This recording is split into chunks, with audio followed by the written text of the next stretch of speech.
Bak cerita gladiator di zaman Romawi kuno. Kalau sudah di arena pertarungan, hanya hidup dan mati pilihannya. Hal itu pernah dialami oleh pemain AS Roma Daniele De Rossi. Perjuangannya membela AS Roma sudah ibarat gladiator. Tak kenal takut dan siapapun bisa ia lawan. Sayang, perjuangan gladiator Roma itu sempat disepelekan, sampai-sampai para fans marah besar. Tapi kini sang gladiator itu telah kembali. De Rossi ingin membayar hutang pengabdiannya kepada klub yang dicintainya itu.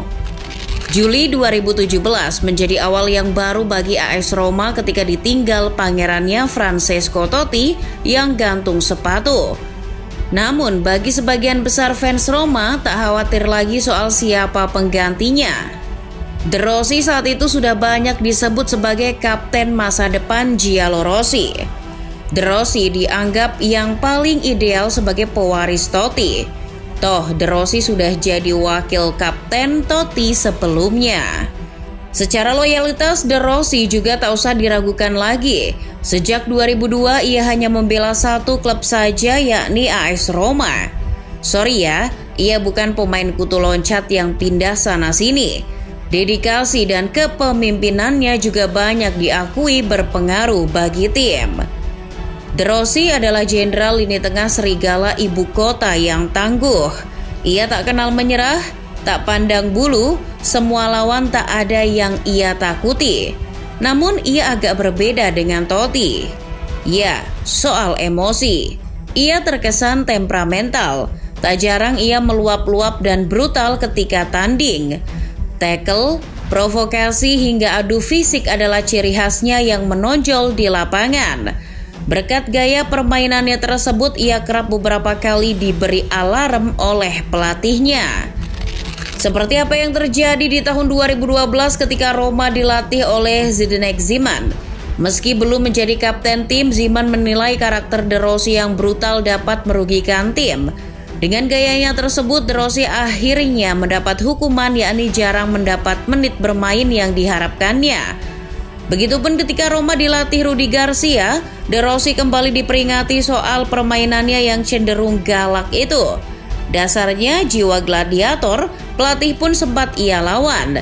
De Rossi sempat berani menentang Rudi Garcia karena pelatih Prancis itu hanya merusak gaya permainan Roma.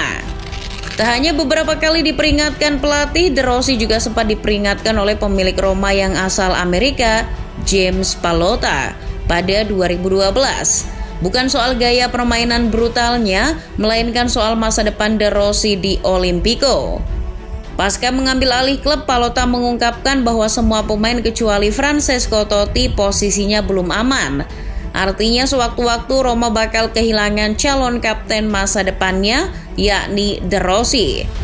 Sejak itulah kemudian menjadikan hubungan De Rossi dengan Pallotta renggang. De Rossi lebih memilih mengambil jarak kepada pebisnis Amerika itu selama di AS Roma. Sampai akhirnya hubungan mereka benar-benar memanas di musim 2018-2019. Musim tersebut merupakan musim bencana bagi AS Roma. Roma jauh dari ekspektasi saat mereka finish di urutan ke-6 di Serie A. Pelatih Eusebio Di Francesco dipecat dan direktur olahraga Monchi juga menanggalkan kopernya. Namun Presiden AS Roma itu tak tahu malu. Pallotta pede dan tidak merasa bersalah atas merosotnya performa klub. Ia malah menyalahkan kinerja tim. De Rossi pun makin muak terhadap sikap Pallotta itu. De Rossi bahkan sempat berani menunjukkan fakta bahwa Roma belum pernah memenangkan trofi apapun sejak Pallotta mengambil alih klub. Namun kedongkolan De Rossi tersebut ternyata harus dibayar mahal. Puncaknya Pallotta benar-benar menghukum De Rossi. Ya, dengan berbagai macam alasan termasuk usia, klub memilih untuk tidak memperbarui kontrak sang kapten. Tentu hal ini menjadi kejutan besar bagi para fans Il Lupi. Banyak fans yang menganggap bahwa De Rossi masih memiliki banyak kontribusi untuk tim meskipun usianya sudah terbilang semakin senja. Proses keputusan tidak menawarkan perpanjangan kontrak kepada De Rossi juga tidak baik. Dalam konferensi persnya, De Rossi mengatakan bahwa dia belum berbicara dengan Pallotta tentang keputusan tersebut. Tak ada telepon dari pemilik, namun sebenarnya saya masih ingin bermain di klub yang saya cintai ini. Mendengar kaptennya dihianati oleh pemilik klub, fans pun kemudian ikut cawe-cawe. Fans meradang dengan sikap pemilik klub. Fans kemudian melancarkan protes bertubi-tubi, baik itu di lapangan, jalanan, maupun media sosial. Di beberapa sudut kota Roma terbentang beberapa spanduk bernada melawan Pallotta. Spanduk-spanduk itu ada yang tertulis, "Ini soal respect dan cinta yang masyarakat ini tidak akan pernah miliki.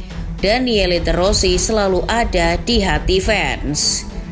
Di dekat rumah De Rossi, spanduk bertuliskan Daniele De Rossi Fanto Nostro juga terbentang.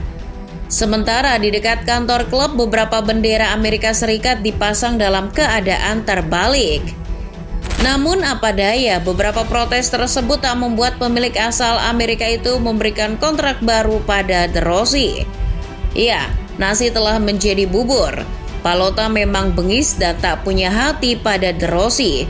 Ia membiarkan karir gladiator Roma itu terbengkalai sebelum pensiun sebagai pesepak bola. Sampai akhirnya ketika ia sudah menjadi pelatih, cinta lamanya terhadap Roma pun bersemi kembali.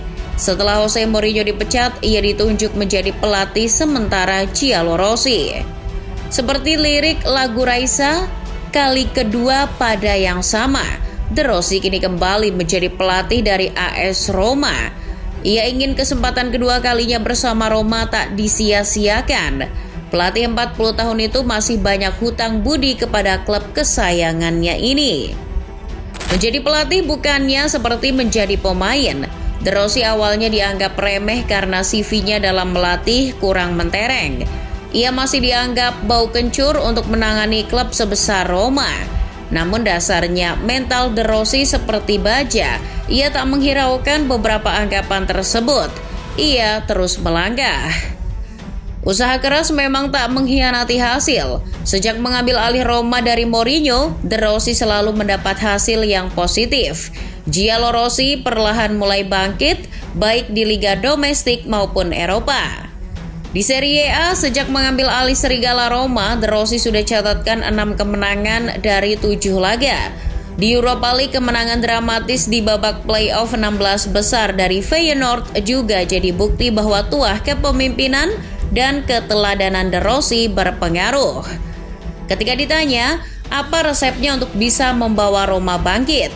Ia malah menjawab hanya memperkuat hubungan dengan para pemain yang sebelumnya terasa lebih tegang saat di bawah Mourinho. De Rossi percaya hubungan yang kuat dengan para pemain membantunya memaksimalkan potensi pemain hebat seperti Dybala, Lukaku maupun Pellegrini. Bagi De Rossi, kebangkitan Roma ini hanya bagian kecil dari kebahagiaannya. Yang paling penting adalah De Rossi bisa membayar hutang pengabdiannya yang belum selesai sebagai pemain di AS Roma. Ia juga ingin membuktikan bahwa ia adalah pangeran yang tak pantas didepak. Ya, inilah bukti kecintaan sang gladiator sejati. Forza Daniele De Rossi.